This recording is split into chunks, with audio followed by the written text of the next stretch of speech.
the logging industry by replacing simple muscle power with mechanical might.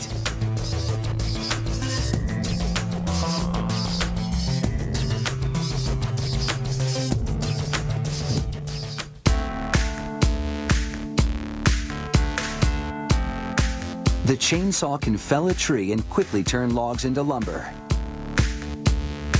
Production begins with the plastic housing. 3 aluminum inserts must be molded into the housing to provide solid anchors for other parts. A robot picks up the inserts one at a time and delivers them to an injection molding machine.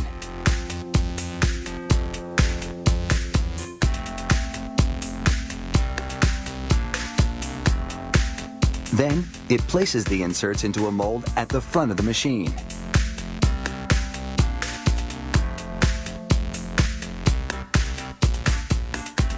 The machine injects melted plastic into the mold to make the chainsaw's engine cover. During the molding process, the metal inserts become integrated into the housing. It takes just seconds to transform these plastic pellets into a chainsaw engine cover.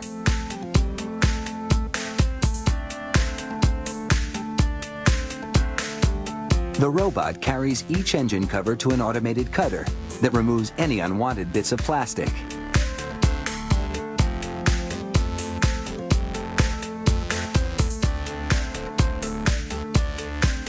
The scraps drop into a bin below.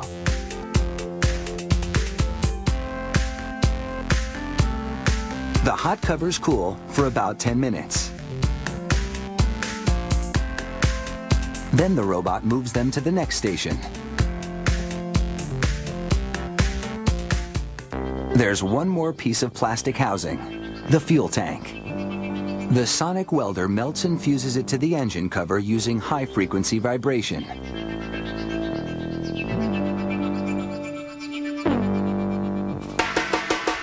Now it's time to move on to the engine and install a spring system for the starter cord.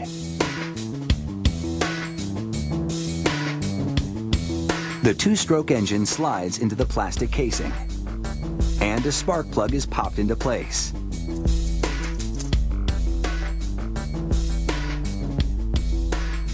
After the crankshaft is lubricated, the chainsaw's automatic oiling system is installed.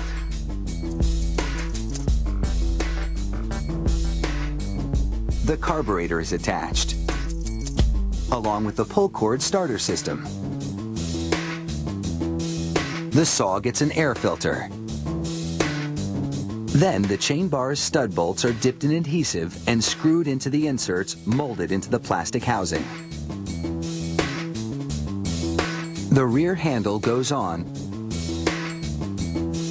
along with a safety release trigger.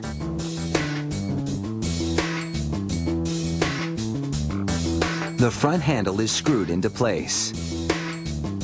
And the oil line gets a filter attachment that lubricates the bar and chain. That will strain out any impurities.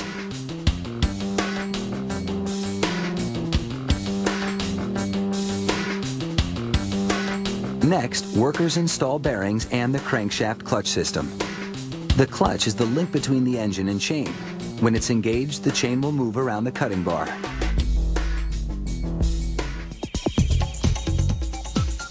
The engine is now ready for a test run at typical speed, 8,000 RPM.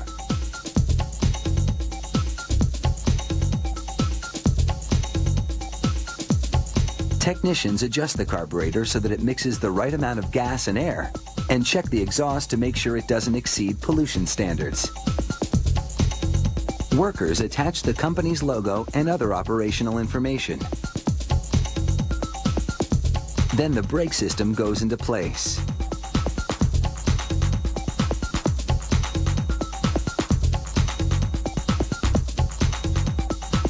Finally, the metal bar and chain blade are packed in a protective sleeve.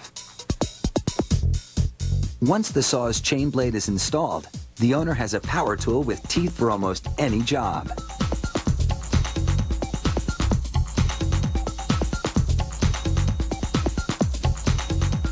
When we return